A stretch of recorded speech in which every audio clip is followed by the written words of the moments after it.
বাবা শিক্ষা দেয় নাই, আমার ভাই শিক্ষা দেয় নাই। আমি যখন স্বামীর বাড়িতে গেছি আমার স্বামীও শিক্ষা দেয় নাই,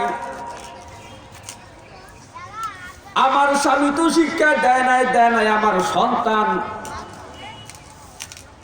আমার সন্তান ইসলাম সম্পর্কে জানতো, তারপরও আমাকে মা হিসাবে সে কিছু বলে নাই।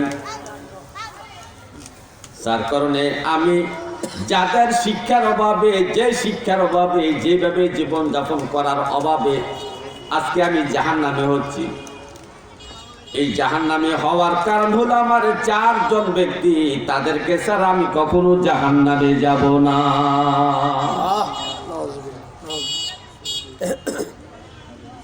এই 4 ব্যক্তি নিয়ে এই জাহান্নামী মহিলাটা জাহান্নামে যাবে। তাহলে আমাদের মা বোনদের শিক্ষার ব্যাপারে, দিনদারির ব্যাপারে আমাদেরকে সচেতন থাকতে হবে। একজন নেককার মহিলা,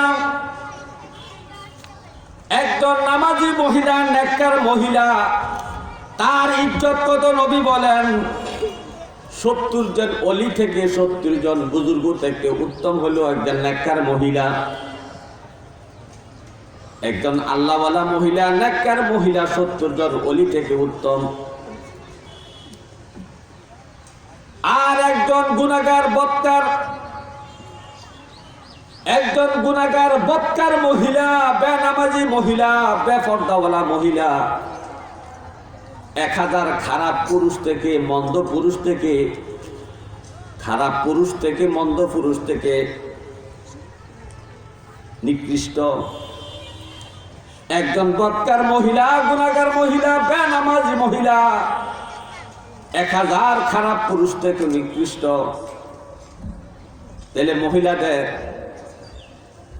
যেমন নেককারের দিক দিয়েও 70 জন অলি থেকে উত্তম, বদকারের দিক দিয়েও 1000 পুরুষ থেকেও নিকৃষ্ট।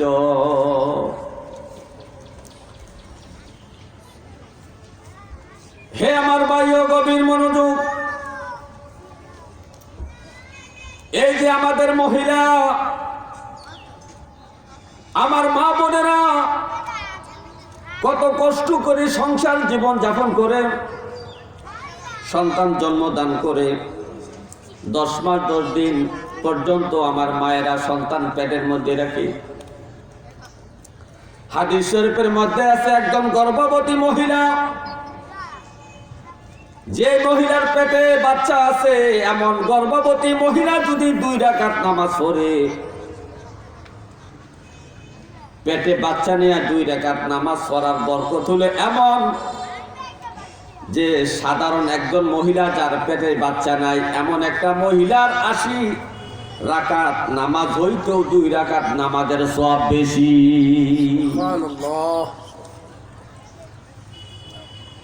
গর্ভবতী আমার মায়েদের কত ইজ্জত, কত তাদের সম্মান,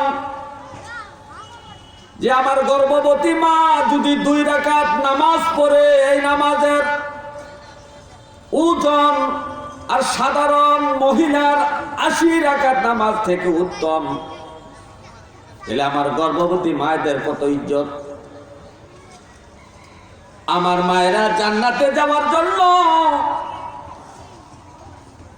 একজন পুরুষের থেকে 80% এগিয়ে থাকে জান্নাতে যাওয়ার জন্য। একজন মহিলা যদি ঈমানের সহিত 5 ওয়াক্ত নামাজ পড়ে, রোজা রাখে, স্বামীর খেদমত করবে, নবীজি বলেন তার জান্নাতে যাওয়ার জন্য এতটুকুই যথেষ্ট। সুবহানাল্লাহ। কারণ যাকাতের জন্য পুরুষ দায়ী, হজের জন্য পুরুষ, কারণ পুরুষের সম্পদ আছে, টাকা পয়সা কামাই করে। আমার মায়েদের কোনো সংসারের কোনো কামাই রুজির কোনো দায়িত্ব নাই। সংসারের আয় উন্নতির ব্যাপারে আমাদের মায়েদের কোনো কিছুর দায়িত্ব নাই, সব দায়িত্ব দেওয়া হয়েছে পুরুষকে। পুরুষ যখন আমার মায়েদেরকে বিবাহ করে, এই শর্তে বিবাহ করে, তার থাকা খাওয়া, তার চিকিৎসা, তার কাপড় চোপড়, তাকে পর্দার মধ্যে রাখার সব কিছুর দায়িত্ব নিয়ে সে কবুল বলে, তার জৌজিয়াতে সে কবুল করে নেয়। সুতরাং একটা মহিলার জন্য সংসারে কামারুজি করার জন্য কোনো দরকার নাই। শুধু মহিলাটা যদি ঈমানের সহিত 5 ওয়াক্ত নামাজ পড়ে আর রোজা রাখে, স্বামীকে খেদমত করতে পারে, স্বামীর মন খুশি করতে পারে, এই 3টা গুণ নিয়ে যদি যে মহিলাটা মরতে পারে, ওই 3টা গুণে তাকে জান্নাতে নেওয়ার জন্য যথেষ্ট হয়ে যায়। কিন্তু একটা পুরুষ জান্নাতে যাওয়ার জন্য এত সহজ নয়। একটা পুরুষ জান্নাতে যাওয়ার জন্য তার অনেক কর্ম, অনেক আমল করতে হয়, অনেক জায় জামালা তাকে ভোগ করতে হয়। কিন্তু একটা মহিলা এত জায় জামালা ভোগ করতে হয় না। আমার মায়েরা তাদের কত ইজ্জত, কত সম্মান দেখেন। আমার নবী বলেন, যে মহিলা বাচ্চাকে দুধ পান করায়, যে মহিলা বাচ্চাকে দুধ পান করায়, প্রত্যেকটা দুধের ফুটার বিনিময়ে আল্লাহ তাআলা তার আমলনামার মধ্যে নেক লিখতে থাকে। হাদিস শরীফের মধ্যে আছে, নবীজি বলছেন, ও আমার সাহাবারা, ও আমার উম্মত শোনো, যে মহিলারা বুকের দুধ সন্তানকে খাওয়ায়, বুকের দুধের প্রত্যেকটা ফোঁটার বিনিময়ে ফেরেশতারা নেক লিখতে থাকে। অথচ এই বরকতপূর্ণ একটা আমল থেকে আজকে আমরা বঞ্চিত হচ্ছি। অনেক মায়েরা তার সন্তানকে দুধ খাওয়াতে চায় না, দুধ খাওয়াতে চায় না। কপাল পোড়া মা, কত হতভাগা মা, তার সন্তানকে দুধ খাওয়াতে চায় না। অথচ প্রত্যেকটা দুধের ফোঁটার বিনিময়ে আল্লাহ তাআলা তার আমলনামার মধ্যে নেক লিখতে থাকে।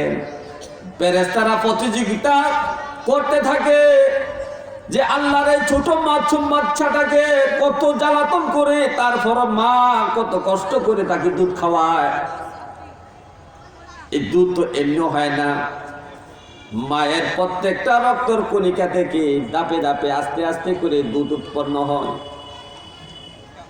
মায়ের বুকের দুধ এক হিসাবে মায়ের রক্ত বেচা দুধের মতো। তো নবীজি বললেন, যে মহিলা তার সন্তানকে দুধ পান করায়, প্রত্যেকটা দুধের ফুটার বিনিময়ে আল্লাহ তাআলা তার আমলনামায় শুধু নেক লিখতে থাকে। শুধু নেক লিখতে থাকে না, ফেরেশতারা নেক লেখার জন্য প্রতিযোগিতা করে। এলো আমার মায়েদের ইজ্জত, সম্মান। আমার মায়েদের আরেকটা সম্মান হলো, স্বামী পেরেশান হয়ে সারাদিন কামাই রুজি করে দোকানপাট ব্যবসা বাণিজ্য করে যখন ঘরের মধ্যে আসে, স্বামীকে দেখার সাথে সাথে আমার মা স্বামীকে সালাম দেয়, অথবা স্বামীর সাথে হাসি দিয়ে কথা বলে এবং তার ভালো মন্দ জিজ্ঞাসা করে তাকে সালাম দেয় এবং তাকে সান্ত্বনা দেয়। সারাদিন কষ্ট করেছেন, দেখেন না আপনার গায়ের জামাটা ময়লা হয়ে গেছে, খুলে দেন, একটু ধুয়ে দেই। আপনার মাথার চুলগুলা এলোমেলো হয়ে গেছে, গোসল করে আসেন, আমি তেল দিয়ে দিব, আশ্রি দিব। এই ধরনের কথা আমার মা যদি তার স্বামীকে বলতে পারে, নবীজি বলেন, এই মহিলার আমলনামার মধ্যে জিহাদের অর্ধেক সওয়াব লিখে দেওয়া হবে। উহুদের ময়দানে, বদরের ময়দানে, খন্দকের ময়দানে এবং বড় বড় জিহাদের ময়দানে যারা শরীক হয়েছে জিহাদ করার জন্য, এই জিহাদের শরীক হয়ে যতটুকু নেক অর্জন করেছে, এই অর্ধেক নেক শুধু ওই মহিলার আমলনামায় লিখে দিবে। যদি মহিলাটা তার স্বামীকে সারাদিন কাজকর্ম করার পরে স্বামী যখন ঘরে আসে, স্বামীকে দেখিয়া যদি হাসি মুখে কথা বলে, তাকে সালাম দেয়, তাকে সান্ত্বনা দেয় যে আপনার সারাদিনের পরিশ্রমের কারণে আপনার গায়ের জামাটা ময়লা হয়ে গেছে, ঘেমে ভিজে গেছে, দেন আমি ধুয়ে দেই, আর আপনার মাথার চুলগুলো এলোমেলো হয়ে গেছে, গোসল করে নেন।